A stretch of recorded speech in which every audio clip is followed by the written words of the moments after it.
నమస్తే. ఇవాళ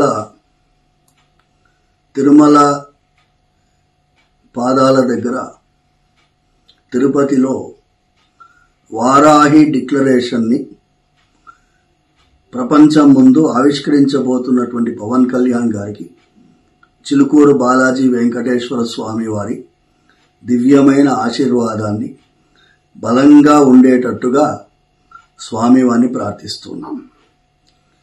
ఈ వారాహి డిక్లరేషన్ ఎక్కడ చేస్తున్నారు అనేది ముఖ్యం. అది ఆదివరాహ క్షేత్రంలో తిరుమల వెంకటేశ్వర స్వామి కలియుగ ప్రత్యక్ష దైవంగా కొలి ఉండేటటువంటి క్షేత్రంలో ఆయన దర్శన అనంతరం సనాతన ధర్మరక్షణ బోర్డుని స్థాపించే దిశగా, అదే సమయంలో సనాతన ధర్మానికి పూర్వ వైభవాన్ని తీసుకురావడానికి కోసం ఏమేమి ప్రయత్నాలు చేయాలో వాటన్నిటినీ కూడా సూచనప్రాయంగా ఈ డిక్లరేషన్లో పొందుపరుస్తారని, ముఖ్యంగా ఈ దేశం రామరాజ్యం, దాన్ని మన రాజ్యాంగబద్ధంగా ఆర్టికల్ 26లో ఆర్టికల్ 26 అనేది రామరాజ్యానికి పునాదిగా ఉండేటటువంటి అధికరణం.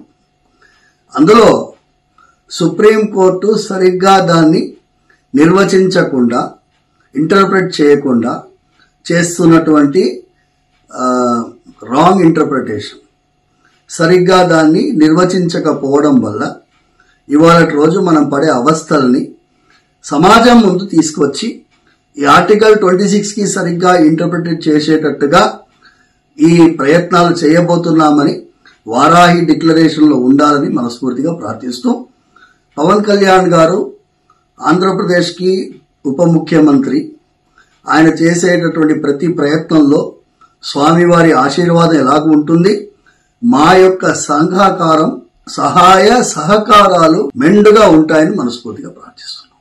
సర్వేజన సుఖినో భవంతు.